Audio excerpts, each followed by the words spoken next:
The morning sun barely broke through the thick smoke that covered the small Afghan valley. Sergeant Marcus Rodriguez crouched behind a crumbling concrete wall, his rifle trembling in his hands. The sounds of gunfire echoed from every direction, and the screams of his wounded comrades filled the air like a nightmare that wouldn't end. His unit of 12 soldiers had been trapped in this abandoned village for 3 days. What started as a simple patrol mission had turned into their worst enemy. Taliban fighters had surrounded them completely, using the rocky hills and destroyed buildings to their advantage. Every time Marcus and his men tried to move, bullets would rain down on them from hidden positions they couldn't see. The radio crackled with static. "Base. This is Bravo team. We need immediate evacuation. We have 4 wounded and running low on ammunition." Marcus pressed the radio button, hoping for good news that never came. "Bravo team, negative on evacuation. Heavy fighting in the area. Air support unavailable for next 6 hours. Hold your position." Marcus threw the radio down in frustration. 6 hours might as well be 6 years. They had maybe 2 magazines of ammunition left between all of them. Private Johnson was bleeding badly from a leg wound, and Corporal Williams had taken shrapnel to his shoulder. The medic, Doc Peterson, was doing his best with limited supplies. But they all knew the situation was getting worse by the hour. The enemy seemed to know exactly where they were hiding. Every time someone moved, sniper fire would crack through the air, forcing them to stay pinned down. Marcus had lost count of how many Taliban fighters were out there, but it sounded like dozens. Their voices echoed through the valley as they coordinated their attack, getting closer with each passing hour. "Sarge, what's the plan?" asked Private Thompson, barely 18 years old and scared out of his mind. His hands shook as he tried to reload his rifle with one of their last magazines. Marcus didn't have an answer. He had been in combat for 6 years, served 2 tours in Iraq before coming to Afghanistan. But he had never felt this helpless. They were outnumbered, outgunned, and completely surrounded. The walls they hid behind were crumbling more with each enemy shot. Soon there would be nowhere left to hide. The sound of approaching footsteps made everyone freeze. The Taliban fighters were getting bolder, moving closer to their position. Marcus could hear them talking in hushed voices, probably planning their final assault. He knew that once the enemy decided to rush their position, it would all be over in minutes. "Listen up," Marcus whispered to his men, gathering them close. "We're going to make our last stand here. Save your ammunition until they're close. Make every shot count." The soldiers nodded grimly, understanding what their sergeant meant. They were going to fight until the end. But they all knew how this was going to finish. Some of them started writing quick letters to their families, knowing they might never get another chance. Doc Peterson finished bandaging Johnson's leg and moved over to Williams. The medic's supplies were almost gone, and both wounded soldiers were getting weaker. The heat of the Afghan sun wasn't helping anyone, and their water was running dangerously low. Suddenly, the enemy gunfire increased dramatically. The Taliban fighters were laying down covering fire, probably preparing for their final attack. Bullets smashed into the concrete around them, sending chunks of debris flying through the air. Marcus felt a piece of concrete cut his cheek, adding to the collection of small wounds he had accumulated over the past 3 days. "Here they come," shouted Thompson, pointing toward the eastern side of their position. Dark figures were moving between the ruined buildings, getting ready to rush toward their hiding spot. Marcus raised his rifle, knowing this was it. They had fought hard, but sometimes being brave and fighting hard wasn't enough. Sometimes the enemy was just too strong, too many, and too well positioned. All they could do now was take as many of them down as possible before the end came. The sound of boots on gravel was getting louder. Marcus could see the muzzle flashes from enemy rifles getting closer. His heart pounded in his chest as he prepared for the final moments of his life. He thought about his wife Maria and their 2 young daughters back home in Texas. He wished he could see them one more time. Just as the first Taliban fighter appeared around the corner of a destroyed building, ready to finish what they had started, something unexpected happened. The entire battlefield suddenly went quiet. Even the enemy seemed to sense that something had changed, though none of them could figure out what it was. Marcus held his breath, waiting for whatever was coming next. In the distance, barely visible on a rocky hillside almost a mile away, a figure in camouflage clothing settled into position behind a large boulder. The person moved so carefully and quietly that even the wind seemed to pause, as if nature itself was holding its breath for what was about to happen. The Taliban fighters resumed their advance, confident that victory was only moments away. They had no idea that their entire world was about to change forever, and that their overwhelming advantage was about to disappear in the space of a single heartbeat. Staff Sergeant Elena Vasquez had been watching the battle unfold for the past hour through her high-powered scope. From her position on the rocky hillside, she could see everything happening in the valley below. The trapped American soldiers, the Taliban fighters moving in for their final attack, and the desperate situation that was about to turn deadly. Elena was a ghost. That's what her fellow Marines called her, and she had earned the nickname through 5 years of being one of the most deadly snipers in the military. She could hit targets at distances that seemed impossible, and she could remain completely invisible for days at a time. Her rifle, a custom-built weapon that she had modified herself, was her closest companion. She had been on a solo reconnaissance mission, gathering intelligence on enemy movements in the area, when she heard the gunfire coming from the village. Elena immediately changed her mission priorities. There were American soldiers down there who needed help, and she was the only one in position to provide it. Moving carefully and silently, Elena had positioned herself on the hillside with a clear view of the entire battle area. She spent precious minutes studying the enemy positions, counting fighters, and calculating distances. Through her scope, she could see at least 30 Taliban fighters surrounding the small group of trapped soldiers. The odds were impossible, but Elena had faced impossible odds before. The first shot came without warning. One moment a Taliban fighter was creeping toward the trapped soldiers. The next moment he simply dropped to the ground. The sound of Elena's rifle was so distant that it barely registered as anything more than a faint crack, like a branch breaking somewhere in the mountains. The enemy fighters stopped moving, confused. They looked around frantically, trying to figure out where the shot had come from. Some of them pointed toward the hills, but the distance was so great that they couldn't pinpoint Elena's location. After a few tense minutes, they decided it must have been a lucky shot from one of the trapped soldiers and continued their advance.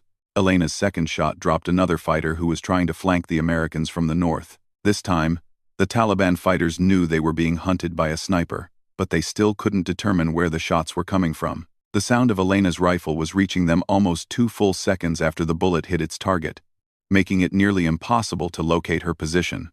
From her vantage point, Elena could see the confusion spreading among the enemy ranks.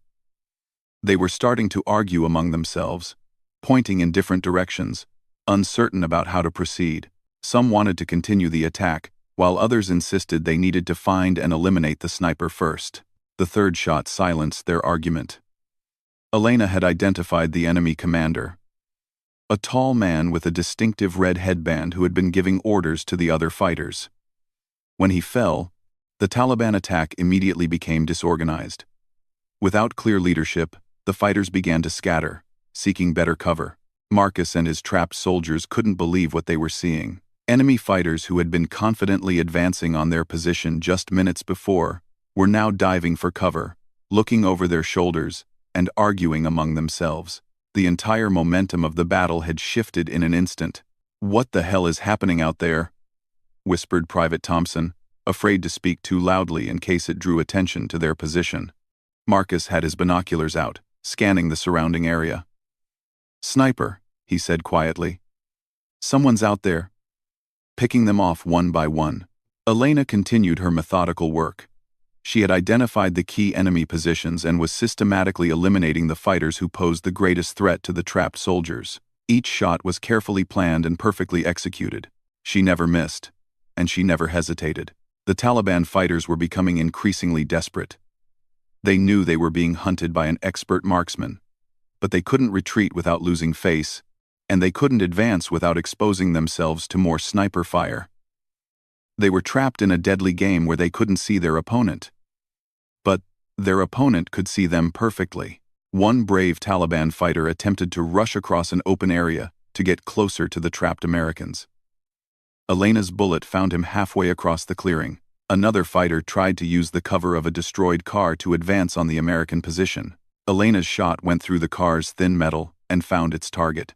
As the minutes passed, the enemy's confidence completely evaporated.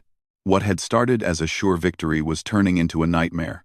Elena had eliminated 8 fighters without them landing a single shot on her position. The surviving Taliban fighters were now more concerned with staying alive than completing their mission. Elena paused her shooting to assess the situation. Through her scope, she could see that many of the remaining enemy fighters were already starting to withdraw. They were moving away from the village in small groups, abandoning their attack on the trapped soldiers. But she also noticed that several fighters were still in position, waiting for an opportunity to continue their assault. She adjusted her scope and settled in for the long game.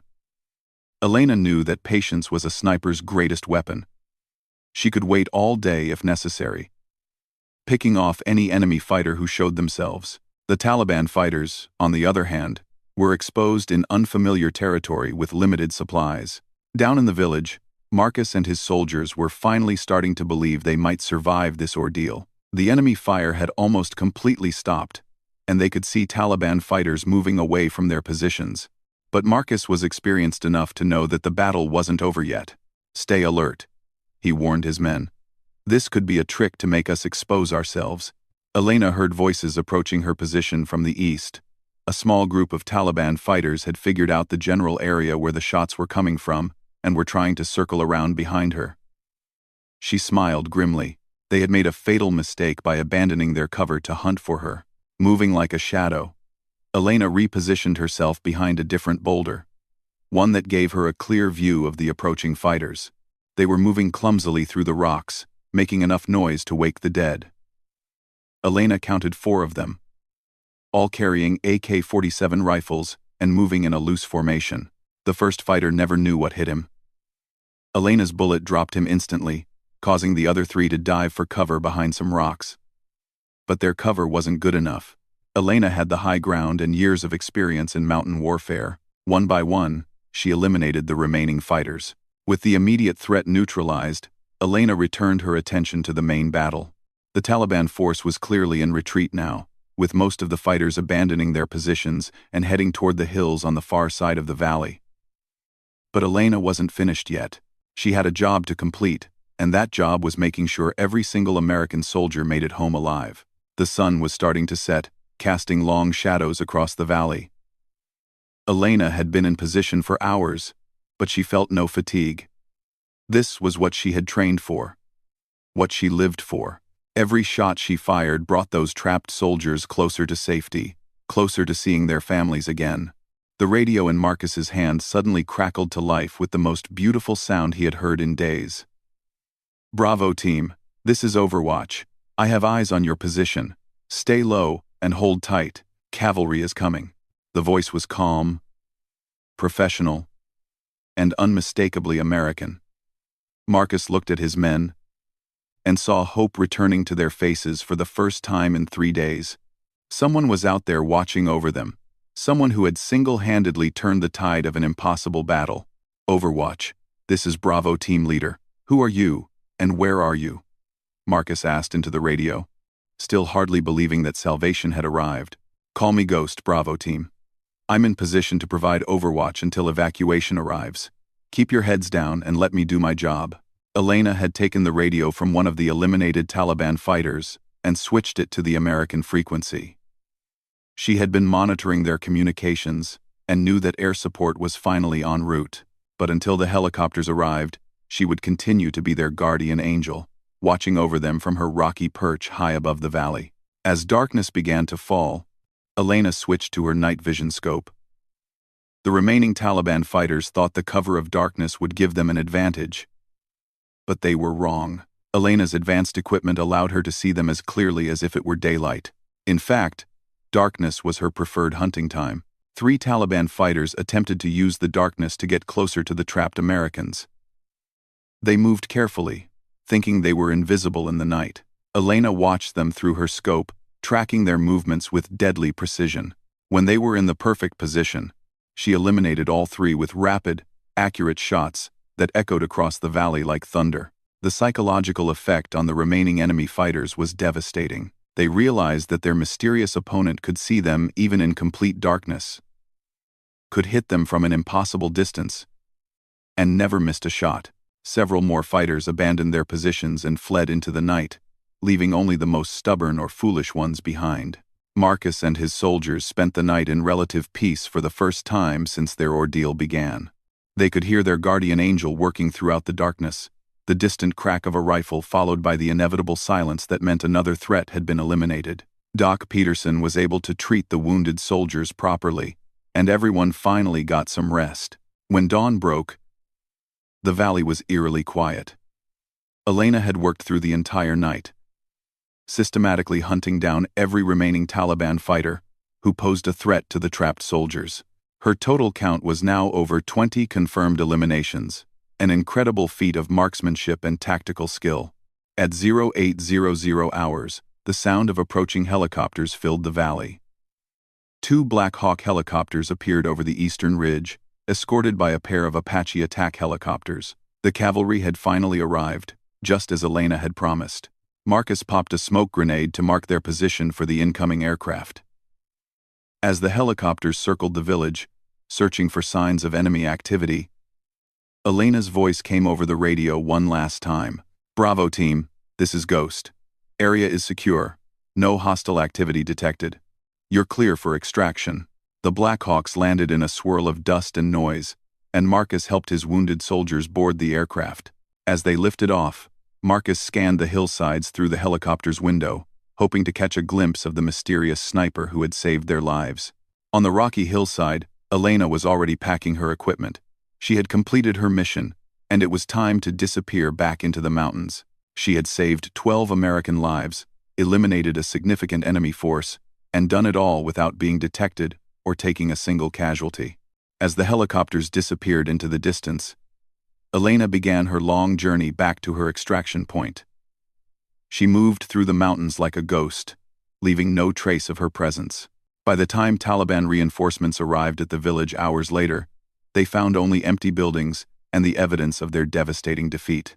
The rescued soldiers were taken to a field hospital where their wounds were properly treated. Marcus filed his after-action report, describing the mysterious sniper who had turned certain defeat into miraculous victory. Military intelligence tried to identify who Ghost was, but Elena had already vanished without a trace. 3 weeks later, Marcus received a letter at his base.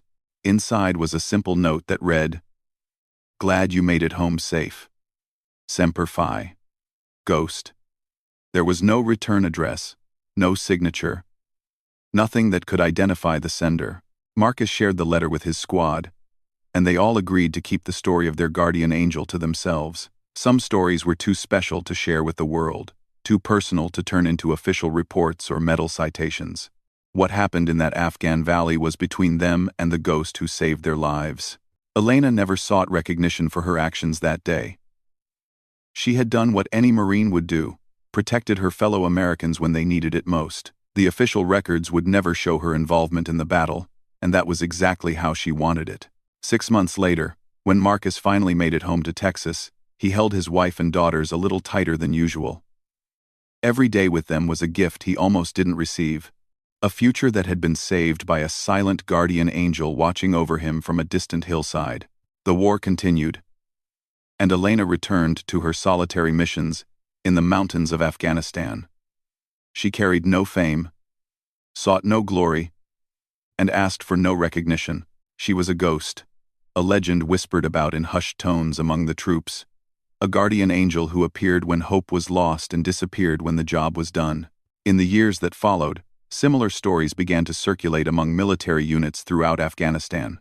Tales of a mysterious sniper who appeared when American forces were in desperate trouble, who could hit impossible targets from incredible distances, and who vanished without a trace once the danger had passed. Some said it was just military folklore, stories soldiers told to boost morale during difficult times. Others believed every word, convinced that someone was out there watching over them, protecting them from the shadows. Marcus and his soldiers knew the truth, but they kept their secret, honoring the ghost who had given them their lives back in that desperate valley where all hope had seemed lost.